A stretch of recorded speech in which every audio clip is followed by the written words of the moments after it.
Okay बेटा, हम लोग चैप्टर स्टार्ट कर रहे हैं आज ग्रेविटेशन, चैप्टर नंबर 8। और ये ग्रेविटेशन का मतलब होता है ग्रेविटेशनल फोर्स। न्यूटन ने एक एप्पल को नीचे गिरते हुए देखा और उसके मन में क्वेश्चन आया कि वो एप्पल नीचे क्यों गिरा है, नीचे ही क्यों गिरा, वो ऊपर क्यों नहीं उड़ा या साइड में क्यों गया। तो उसने ये कंसेप्ट दिया कि अर्थ की वजह से वो नीचे आया। अर्थ की वजह से नीचे क्यों है, अर्थ के पास ऐसा क्या है, तो अर्थ के पास एक बहुत ज़्यादा मास है। उस मास की वजह से उसमें एक पावर आई है, that is gravitational power, gravitational force. तो उसने कंक्लूजन निकाला कि जिसके पास जितना ज़्यादा मास होता है उसके पास उतनी ज़्यादा ग्रेविटेशनल फोर्स मतलब अट्रैक्ट करने की पावर होती है। ऐसा न्यूटन ने अपना कंसेप्ट दिया। और फिर जब उसने इसको प्रॉपरली प्रैक्टिकली इसको ऑब्जर्व किया तो ये मालूम चला कि अगर दो पॉइंट मास हैं आपके पास m1 और m2, दो मास हैं आपके पास m1 m2, पॉइंट शेप के हैं, मतलब उनकी कोई फर्दर वैसे शेप नहीं है, वो पॉइंट शेप के हैं।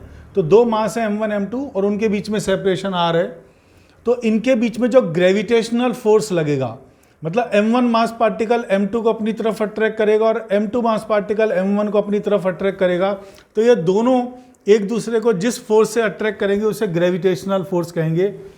ये फोर्स दोनों के मास के प्रोडक्ट के डायरेक्टली प्रोपोर्शनल होता है। ऐसा प्रैक्टिकली ऑब्जर्व हुआ क्योंकि ये लॉ उसने बनाया है, gravitational law, Newton's gravitational law हम आगे भी पढ़ रहे हैं। तो ये लॉ जितने भी हैं वो प्रैक्टिकल्स बने हैं, प्रैक्टिकली ऑब्जर्व्ड है। तो प्रैक्टिकली ये पता लगा कि इनका जो फोर्स होता है इनके बीच में वो मास के प्रोडक्ट के डायरेक्टली प्रोपोर्शनल होता है। सेकंड चीज, अगर आपने इनके बीच में सेपरेशन बढ़ा दिया तो फोर्स कम हो जाएगा और इनके बीच में सेपरेशन कम कर दिया तो फोर्स ज़्यादा हो जाएगा। तो ये भी प्रैक्टिकली पता लगा कि फोर्स डिस्टेंस के स्क्वायर के इन्वर्सली प्रोपोर्शनल होता है। ये दो उसने कंक्लूजन निकाले कि फोर्स इन दो फैक्टर्स पे डिपेंड करता है, एक तो मास के प्रोडक्ट पे और दूसरा सेपरेशन के स्क्वायर के इन्वर्सली प्रोपोर्शनल है। इन दोनों इक्वेशंस को उसने कंबाइन किया, कंबाइनिंग इक्वेशन 1 और 2, तो F प्रोपोर्शनल टू आ गया m1 m2 upon r square. जब प्रोपोर्शनल का साइन हटाया, इक्वल का साइन लाए तो इसमें आया यूनिवर्सल ग्रेविटेशनल कांस्टेंट। यहां G क्या है, G is universal gravitational constant.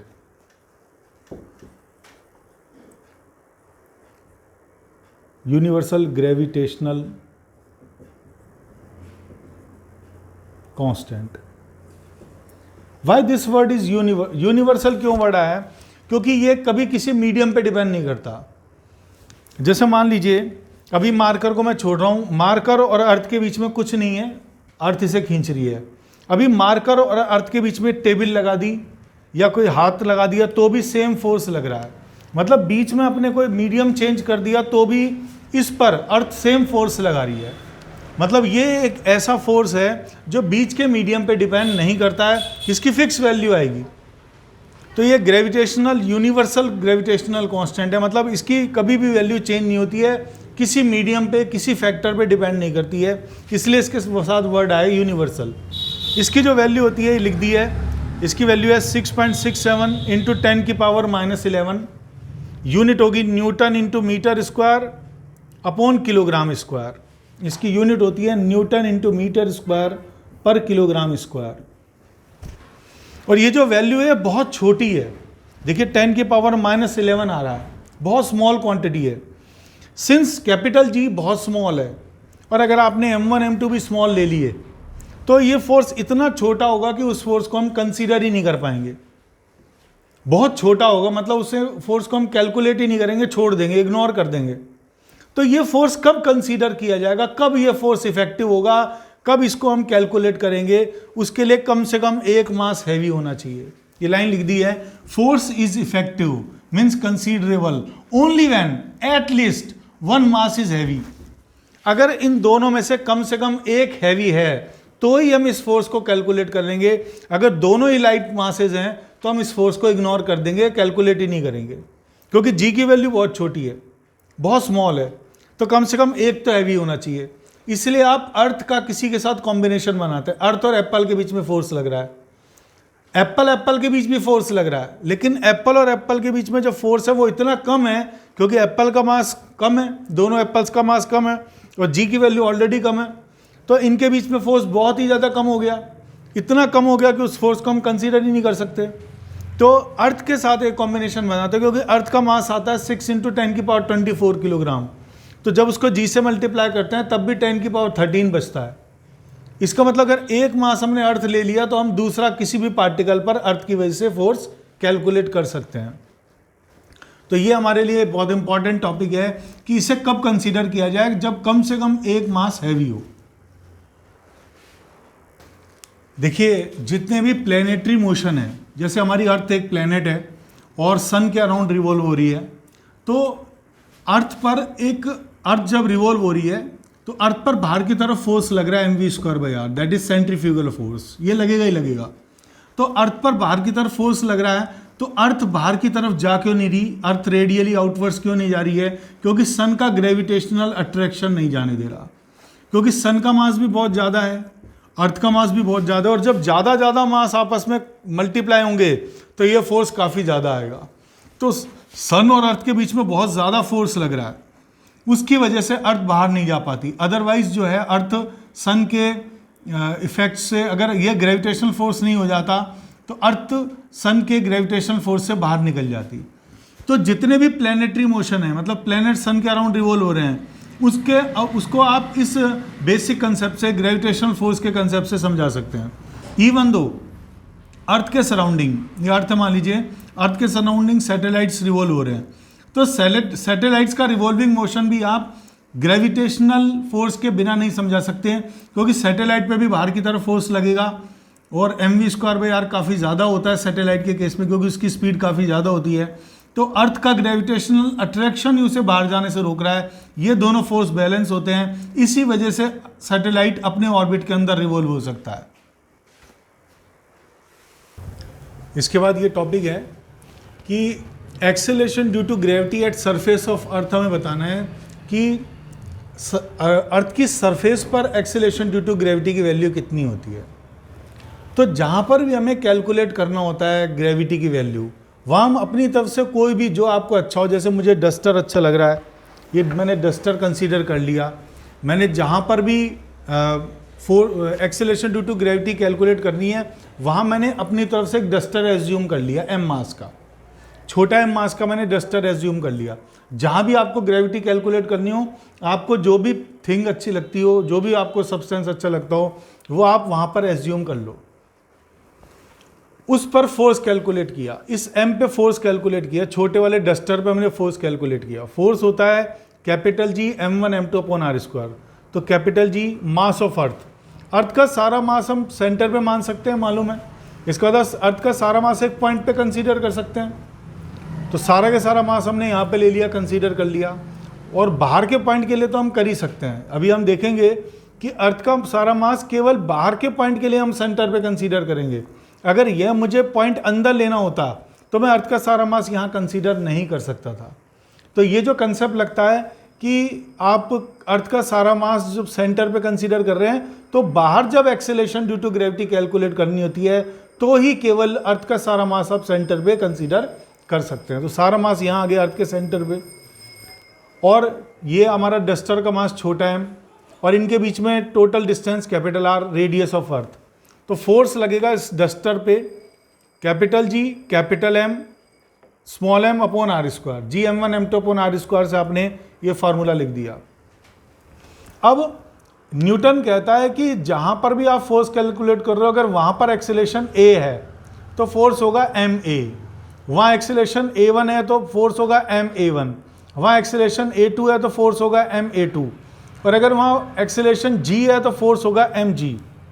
तो यहाँ पर हमने मान लिया acceleration due to gravity small g है, तो फोर्स लगेगा डस्टर पे mg।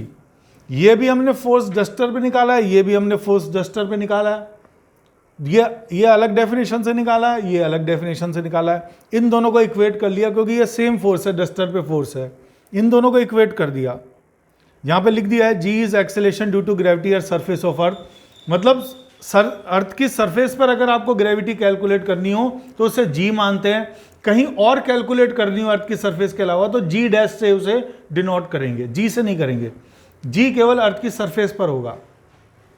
तो इन दोनों को इक्वेट कर दिया 1 = 2, तो स्मॉल m यहाँ से कैंसिल हो गया, तो स्मॉल g की वैल्यू आ गई G capital M upon R square, ये आपने रख दिया G capital M upon R square.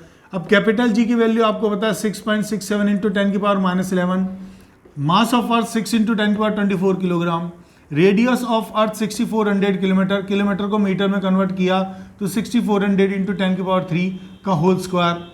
और जब इस पूरी कैलकुलेशन को सॉल्व करते हैं तो ये आता है लगभग 9.81 मीटर पर सेकेंड स्क्वायर।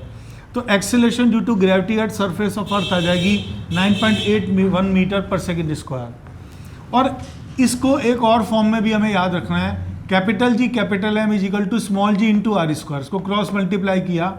ये बहुत जगह हमें रिप्लेसमेंट में काम आएगा, कई सारी जगह हमें कैपिटल G कैपिटल M दे रखा होता है और G की फॉर्म में हमें आंसर निकालना है, तो कैपिटल G कैपिटल M को GR स्क्वायर की फॉर्म में रिप्लेस करके उसे सॉल्व करते हैं। देखिए अर्थ के सरफेस पर ग्रेविटी हमें पता लग गई थी, स्मॉल g की वैल्यू है capital G capital M upon R square. Capital M earth का मास है, capital R radius of earth है। अब हाइट का इफेक्ट देखना चाहते हैं, effect of height on acceleration due to gravity. अगर आप किसी बॉडी को हाइट पे लेके जाएंगे तो एक्सेलरेशन ड्यू टू ग्रेविटी किस हिसाब से चेंज होगा, क्या फार्मूला हम लगाएंगे, ये हमें कैलकुलेट करना है। तो हमने जैसे मैंने अपना देखा था कि भाई डस्टर, जहाँ भी हमें एक्सेलरेशन ड्यू टू ग्रेविटी चाहिए आप अपनी तरफ से कोई भी मास एज्यूम कर लो, मैंने डस्टर ही ले लिया। मान लीजिए अर्थ की सरफेस से h हाइट ऊपर हम यहाँ पर डस्टर को रख के आ गए, अर्थ की सरफेस से h हाइट ऊपर यहाँ हमने डस्टर को रख दिया, स्मॉल m मास का डस्टर है और ये अर्थ की रेडियस है कैपिटल R। अर्थ क्योंकि ये पॉइंट अर्थ से बाहर है इसलिए अर्थ का सारा मास हम सेंटर पे ले सकते हैं, तो अर्थ का सारा मास सेंटर पे आ गया कैपिटल M। इस डस्टर पे फोर्स कैलकुलेट किया, force on duster is equal to capital G m1 m2 upon R square.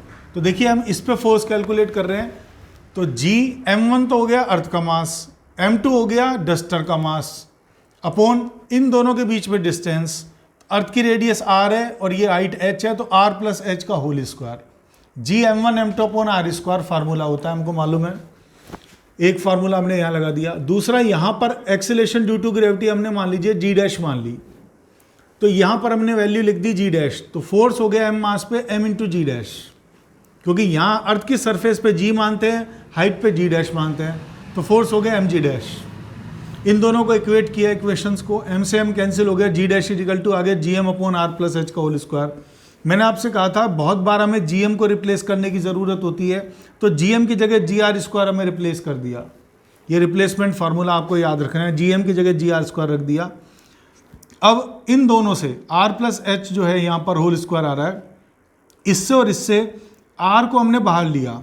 अगर आपको दिक्कत आती है तो एक काम करना, इस टर्म को r से मल्टीप्लाई करना, r से डिवाइड करना और ऊपर वाले r को कॉमन ले लेना, तो स्क्वायर फॉर्म में r बाहर आ जाएगा। तो यहाँ पर तो बच जाएगा 1, यहाँ बच जाएगा ऊपर वाला r कॉमन, तो h बाई आर बच जाएगा। तो ये आ जाएगा r square 1 plus h by R का होल स्क्वायर। r स्क्वायर से r स्क्वायर कैंसिल हो गया, तो g डैश की वैल्यू आ गई g upon 1 plus h by R का होल स्क्वायर। ये फार्मूला हमें याद रखना है, effect of height acceleration due to gravity से कैसे चेंज हो सकती है। देखिए ये जो फार्मूला हमारा बना है g dash equals to g upon 1 plus h upon R whole square, तो जब h की वैल्यू आपको कैपिटल R की फॉर्म में दे रखी है कि मान लीजिए वो रेडियस के आधे हाइट तक चला गया तो r/2 रख देंगे, रेडियस के 1/4 हाइट पे चला गया तो r/4 रख देंगे और वैल्यू कैलकुलेट कर लेंगे। लेकिन अगर h की वैल्यू बहुत छोटी है, मतलब h r के कंपैरिजन में बहुत कम है, आप मान लीजिए 50 किलोमीटर लेके गए हैं, तो 6400 किलोमीटर के कंपैरिजन में 50 किलोमीटर तो बहुत कम है, तो 10 किलोमीटर लेके गए हैं, 5 किलोमीटर लेके गए हैं, उस केस में हम क्या करेंगे, पहले इस टर्म को ऊपर लेके गए तो 1 प्लस h अपॉन आर का पावर -2 हो गई, जो ऊपर जाएगा ये टर्म तो पावर माइनस में हो जाएगी, और h लेस देन r है, इसका मतलब r को नीचे लेके आऊँगा, ये एज अ इक्वल की साइन की तरह बिहेव कर रहा है, तो h upon R less than 1 हो गया, मतलब h अपॉन आर की वैल्यू 1 के कंपैरिजन में बहुत छोटी हो गई, तो ये टर्म 1 से बहुत छोटी है। तो इसको बाइनोमियल थ्योरम से खोल लेते हैं। बाइनोमियल थ्योरम क्या है, अगर आपके पास 1 प्लस एक्स की पावर n है तो एक 1 प्लस N X plus N into N minus 1 upon factorial 2 into X square करके एक थ्योरम चलती है, that is a binomial theorem. हमें फिजिक्स में कहाँ यूज़ आएगी ये थ्योरम, अगर x बहुत कम है, x बहुत छोटा है, तो x की हाई पावर को नेग्लिजिबल मान के छोड़ देंगे तो दो ही टर्म आती है 1 + nx। मतलब हमें क्या करना है, इस टर्म को लिखने के लिए ये 1 हो गया 1, ये प्लस हो गया तो प्लस में एक बार प्लस लिख देता हूँ, n × x, तो ये माइनस का 2 है, n × x h/r, तो 1 + nx मैंने फार्मूला लगाया, n की वैल्यू कितनी है -2, x की वैल्यू कितनी है h/r, और जब इसको सॉल्व करेंगे तो -2 h/r आ गया, और बाकी जो पावर है वो नेग्लिजिबल हो जाएंगी क्योंकि h/r बहुत छोटा है, तो अगली टर्म में आएगा h/r की पावर 2, उसके अगली टर्म में आएगा h/r की पावर 3, तो बाकी टर्म्स को नेग्लिजिबल मान के छोड़ देंगे, तो हमें दो ही टर्म लिखनी है 1 - 2 h/r। तो ये हमारा फाइनल फार्मूला बन गया। ये फार्मूला हम तब लगाते हैं, अप्रॉक्सीमेशन में लगाते हैं, जब h की वैल्यू r के कंपैरिजन में बहुत कम है, तो जब इससे कैलकुलेशन करेंगे तो ये कैलकुलेशन बहुत टफ हो जाएगी, तो उसको ईजी करने के लिए हमारे पास ये फार्मूला है। लेकिन ये तब लगेगा, ध्यान रखना, जब h की वैल्यू r के कंपैरिजन में बहुत कम है। अगर h r के कंपैरिजन में ज़्यादा है तो फिर इसी फार्मूले से सॉल्व करेंगे, अदरवाइज फिर आप ये फार्मूला लगा सकते हैं। ठीक है, इस पे बेस्ड एक क्वेश्चन कर लेते हैं कि कब हमारा फार्मूला लगता है g' = g/1 + h/r का होल स्क्वायर, कब तो ये लगाना है, और कब हमें ये g' = g × 1 - 2 h/r का फार्मूला लगाना है। ये तो आप कभी भी लगा सकते हो, लेकिन इससे कैलकुलेशन थोड़ी आपकी टिपिकल हो जाएगी। तो अगर आपके पास परसेंटेज रेट, मतलब ज़्यादा परसेंटेज चेंज नहीं आ रहा, जैसे हमने 5% का क्वेश्चन लिया है, 5-7% तक के लिए हम ये फॉर्मूला अप्लाई कर सकते हैं। तो क्वेश्चन है, at what height acceleration due to gravity is decreased by 5% as that of surface of earth. मतलब अर्थ की सरफेस पर acceleration due to gravity g है, तो कितनी हाइट पर ये g की वैल्यू इसके कंपैरिजन में 5% डिक्रीज हो जाएगी। ये हमें फाइंड करना है कि g की वैल्यू अर्थ के कंपैरिजन में अर्थ की सरफेस से कितनी हाइट पर 5% डिक्रीज हो जाएगी। तो परसेंटेज चेंज, किसी का भी परसेंटेज चेंज हम अगर हमें निकालना है तो फार्मूला होता है final minus initial upon initial into 100%। ये हमारे पास परसेंटेज चेंज का फार्मूला है। चूंकि यहाँ परसेंटेज चेंज डिक्रीज में दे रखा है, तो यहाँ परसेंटेज चेंज डिक्रीज का मतलब माइनस, परसेंटेज चेंज आ गया -5%, मतलब ये डिक्रीज है, डिक्रीज ऑफ 5%। फाइनल जी, यहाँ पर जी की वैल्यू कितनी, ये फार्मूला है g × 1 - 2 h/r, ये आपने लगा दिया, माइनस इनिशियल डी मतलब अर्थ की सरफेस पर g अपॉन इनिशियल कितनी, अर्थ की सरफेस पे g इंटू 100%। इसको सॉल्व करेंगे, g को इससे मल्टीप्लाई किया, g इस माइनस से मल्टीप्लाई किया तो -2g h/r माइनस जी अपॉन जी से जी कैंसिल, तो ये आ गया -5% = minus of g 2h/r, g 2h/r, और ये g, और g से g कैंसिल हो गया, माइनस, ये यहाँ पर माइनस टर्म आ रही है, माइनस से माइनस कैंसिल कर दिया और परसेंटेज से परसेंटेज कैंसिल कर दिया, तो यहाँ बच गया 5 = 100 × 2 200 h/r। r को क्रॉस मल्टीप्लाई किया तो h की वैल्यू आ गई r × 5/200, और r की वैल्यू होती है 6400 किलोमीटर, और ये 200 का डिवाइड किया, ये कैंसिल हुआ, तो ये कैंसिल हुआ तो 32 × 5 दैट इज़ 160 किलोमीटर। इसका मतलब अर्थ की सरफेस से अगर हम 160 किलोमीटर ऊपर जाएंगे तो यहाँ पर जो एक्सेलरेशन ड्यू टू ग्रेविटी की वैल्यू है इसके कंपैरिजन में 5% कम हो जाएगी। Thank you for watching the video.